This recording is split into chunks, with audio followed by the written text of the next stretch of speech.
Bonjour à tous, bienvenue pour cette nouvelle vidéo de la newsletter de Tilsit. Cette semaine, c'est la sidra de Shelach Lecha, dans laquelle nous retrouvons les explorateurs, les personnes choisies pour chacune des tribus du peuple d'Israël pour aller explorer l'État d'Israël. En fait, ce sont des espions qui vont être envoyés en Israël pour aller sonder la qualité de la terre et ensuite faire un compte rendu précis à Moshe Rabbeinu avant que le peuple d'Israël n'envahisse cette terre, ne rentre pour s'y installer. Et ce qui va se produire est bien connu. Ils vont entrer en terre d'Israël, ils vont voir des choses qui leur plairont, d'autres choses qui leur déplairont, et ils vont décrire tout ce qu'ils auront vu aux yeux et aux oreilles de l'ensemble du peuple d'Israël. Parmi ces choses terribles, ils vont décrire qu'il y a dans ce pays des soldats, des habitants qui sont beaucoup trop forts pour eux, que la terre est littéralement une terre qui dévore ses habitants. Et le peuple d'Israël va, suite à leur témoignage, pleurer, ne pas vouloir entrer en terre d'Israël. Ce qui va provoquer une terrible colère de Dieu qui va décréter que puisque le peuple d'Israël est encore dans une mentalité d'esclave, alors il est trop tôt pour pouvoir les faire entrer. Cette génération qui n'est pas capable d'assumer l'État d'Israël ne pourra pas y entrer. Finalement, ils mourront tous dans le désert. C'est la génération d'après qui naîtra dans le désert qui entrera plus tard, 40 ans plus tard, à l'intérieur de l'État d'Israël.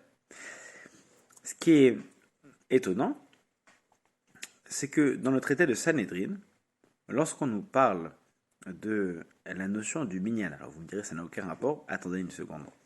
Lorsqu'on nous parle de la notion du minyan, c'est-à-dire du quorum nécessaire pour pouvoir dire une prière en communauté. Il y a certains passages dans la prière qui ne peuvent être dites qu'en communauté.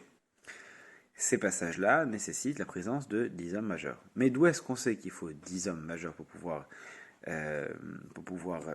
lire ces prières-là? Eh bien, ça nous vient des explorateurs. Parce qu'on essaie de trouver dans ce texte du traité de Sanhédrin, on essaie de trouver dans la Torah, ne serait-ce qu'un passage dans lequel on va pouvoir définir le terme de haïda, d'assemblée, de communauté. Eh bien, lorsqu'on regarde, on essaie de trouver la plus petite définition de ce terme, de communauté, d'assemblée, eh bien, la plus petite définition, c'est 10 personnes. 10 personnes, et d'où est-ce qu'on le sait? Des explorateurs. Ad matai la haïda haran azot. Et jusqu'à quand devrais-je entendre les critiques de cette assemblée? Et cette assemblée, il s'agit des explorateurs, ils ne sont que 10, puisqu'il y a 2 explorateurs qui ne critiquent pas l'État d'Israël, il n'y en a que 10 qui critiquent. C'est de là qu'on sait que le minimum de la définition d'une assemblée, l'assemblée la plus petite, c'est 10 personnes. Et jusqu'à nos jours, il faut être au moins 10 personnes pour pouvoir dire certains textes dans la prière et avoir la présence garantie de la Shekhinah, de la présence divine parmi nous.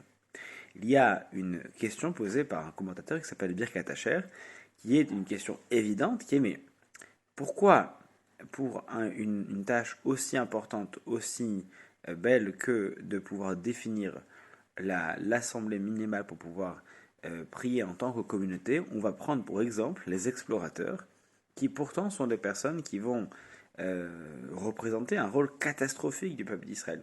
Ce sont 10 personnes à qui on a fait confiance, qui vont dénigrer, déprécier la terre d'Israël, au point où le peuple d'Israël ne rentrera pas en terre d'Israël, et que 40 ans, 40 ans d'errance dans le désert vont suivre à leur témoignage.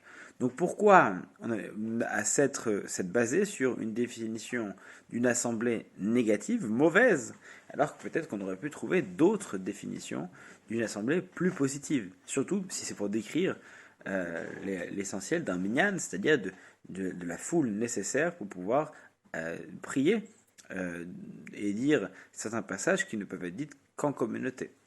La réponse qu'il donne est aussi pertinente que la question. La réponse qu'il donne, c'est que si on avait choisi un texte où on décrivait la présence de 10 personnes pour désigner le minimum d'une assemblée, mais 10 personnes extraordinaires, 10 tzadikim gumurim, 10 gens hors du commun, on aurait dit que, oui, en fait, on peut se contenter de 10 personnes à condition que ceux-ci soient des gens extraordinaires, exceptionnels. Et donc, on se serait dit, par contre, si ce sont des gens normaux qui ne sont pas si extraordinaires, alors 10, ça ne suffit pas, il en faut un peu plus. Alors que là, le message qu'on envoie est très différent.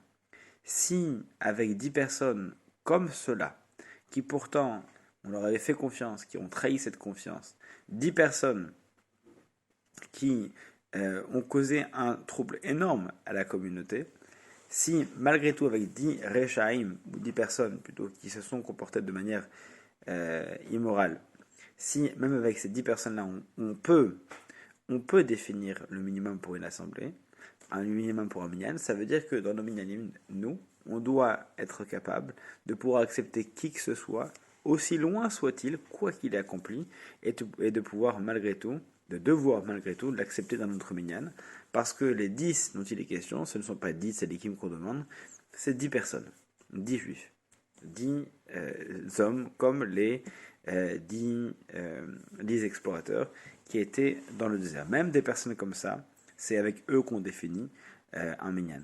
Et donc ça donne un espoir fou à n'importe qui. Même des personnes qui ont causé la perte du peuple d'Israël, qui ont causé donc des dizaines d'années d'errance dans le désert, même des personnes qui ont plongé le peuple d'Israël en déshérence, même ces personnes-là sont acceptées dans le minyan. Ça veut dire que n'importe qui est accepté et désiré au sein du minyan, au sein de la communauté minimale qui va faire vivre la prière, qui va faire vivre la communauté. C'est un message qui est fort et qui est surtout très inspirant, qui est porteur d'espoir. Eh bien, servons-nous-en en cette sidra de Shelach Lecha pour ne pas nous concentrer sur les catastrophes qui ont été provoquées par ceux qui nous entourent, mais pour nous concentrer sur le bien qui peut malgré tout s'échapper des personnes dont on ne soupçonne pas leur capacité positive. Shabbat Shalom et à ce soir pour le cours de pensée juive.